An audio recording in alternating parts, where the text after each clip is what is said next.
Pois é, chegamos. Chegamos ao grande final. Depois de tudo que a gente viu, 7 revelações, 7 juízos, tudo, absolutamente tudo, estava nos guiando para este exato momento. O som final, que não é só o fim de um ciclo, não. É o que vai definir toda a eternidade. Vamos recapitular rapidinho essa jornada. Foi uma sucessão de juízos cósmicos. Primeiro, a gente viu a Terra sendo devastada por saraiva e fogo. E logo em seguida, o mar virou sangue, quando aquela montanha em chamas caiu. E então as águas ficaram amargas, mortais, por causa da estrela Absinto. A escuridão tomou conta de tudo. Um terço do sol, da lua, das estrelas, simplesmente se apagou. Isso abriu a porta para um tormento, sabe? Sobrenatural, aqueles gafanhotos subindo do abismo para atormentar a humanidade. Até culminar na liberação daqueles 4 anjos lá no Eufrates que trouxeram uma morte em uma escala gigantesca. Mas olha, por mais intenso que tudo isso tenha sido, nada, absolutamente nada, se compara ao que está para acontecer. Porque a 7ª trombeta ela não é só mais um evento na lista. Não mesmo. Ela é a grande conclusão, o clímax. Beleza, então como a gente vai entender essa trombeta final, a mais definitiva de todas? O nosso caminho vai ser este aqui. Vamos ver por que ela é o clímax da história, falar de um silêncio bem misterioso que acontece antes, mergulhar em 3 revelações antigas, conhecer a história das 2 testemunhas e aí sim, ouvir a trombeta soar. Para no final a gente pensar sobre o que tudo isso significa para nós hoje. Então, antes desse som final, acontece uma coisa bem curiosa, uma pausa. É isso mesmo. Um silêncio. Um intervalo, assim, super dramático, sabe? Entre a 6ª e a 7ª trombeta. Dá pra sentir a tensão cósmica no ar. E esse silêncio não é um vazio, de jeito nenhum, pelo contrário. É um momento pesado, carregado de significado. É uma promessa solene de que um grande mistério divino está prestes a ser finalmente revelado e concluído. A espera está acabando. O que, claro, nos leva à pergunta central, né? Mas que mistério é esse, afinal? O que foi guardado para esse momento tão culminante? Para a gente conseguir responder isso, a gente vai precisar voltar um pouquinho no tempo.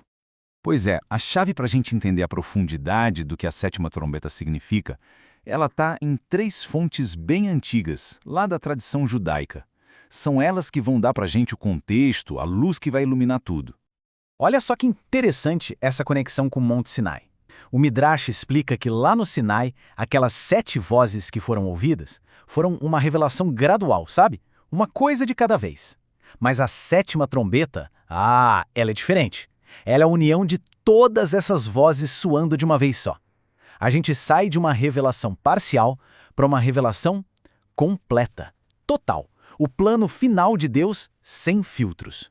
Aí a gente vai para o Talmud que traz um conceito fundamental, o Shofar Gadol, ou a grande trombeta. E olha, isso aqui não é só uma metáfora, uma coisa poética, não. É descrito como um evento real, um som que de fato muda a realidade. Ele inaugura a redenção final. E o que acontece quando esse som ecoa? Bem, segundo o Tratado de Rosh Hashanah, ele desencadeia 3 eventos, assim, monumentais. A ressurreição dos mortos, a reunião de todos os exilados, os dispersos, e o juízo final. Pensa nisso. O mundo, como a gente conhece, é completamente reconfigurado por um único som. E isso nos leva direto para a 3ª revelação que vem do Zohar e é brilhante. Antes da trombeta, o acesso à presença mais íntima de Deus era algo super restrito, né? Só o sumo sacerdote, uma vez por ano. Mas com a 7ª trombeta, o véu ele se rasga para sempre. O que era exclusivo para uma única pessoa se torna um convite aberto, universal, para todos os redimidos. É a passagem definitiva da separação para a comunhão total. E toda essa revelação gigantesca, cósmica, ela tem um espelho, um reflexo numa história humana muito poderosa. Uma história que acontece exatamente nesse intervalo de silêncio. A história das 2 testemunhas. O livro de Apocalipse conta essa jornada, que é super dramática. 2 testemunhas profetizam por 1260 dias. Depois, são mortas.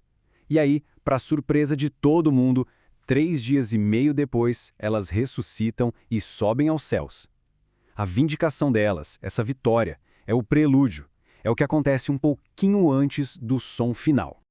E aí, depois do silêncio, depois dessas revelações todas, depois do drama das testemunhas, o momento chega.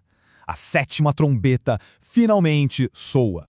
E o que ela anuncia, nossa, é talvez a declaração mais poderosa de todas as Escrituras.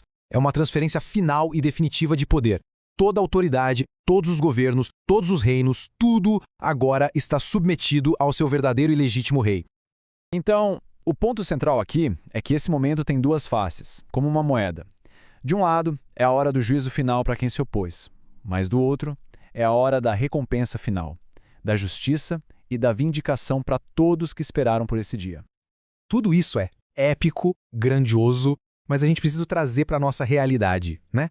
A pergunta final é: como é que uma profecia sobre o fim de tudo impacta a maneira como a gente vive hoje? Bem, a grande lição é esta. A 7ª trombeta não é só sobre o futuro. Ela transforma o nosso presente. Ela nos chama para viver com um senso de urgência, mas sem ansiedade, porque o resultado final já está garantido. Ela nos chama para uma esperança que não é passiva, de braços cruzados, mas sim ativa. E por fim nos inspira a ter um testemunho corajoso, como o daquelas 2 testemunhas que falaram a verdade mesmo quando custou tudo. E é com essa reflexão que a gente encerra essa nossa jornada pelas 7 trombetas. Cada som que a gente ouviu revelou uma camada mais e mais profunda da história cósmica. E fica aqui uma pergunta para a gente pensar. De tudo isso que foi mostrado, qual desses sons, qual dessas revelações ecoa mais forte hoje?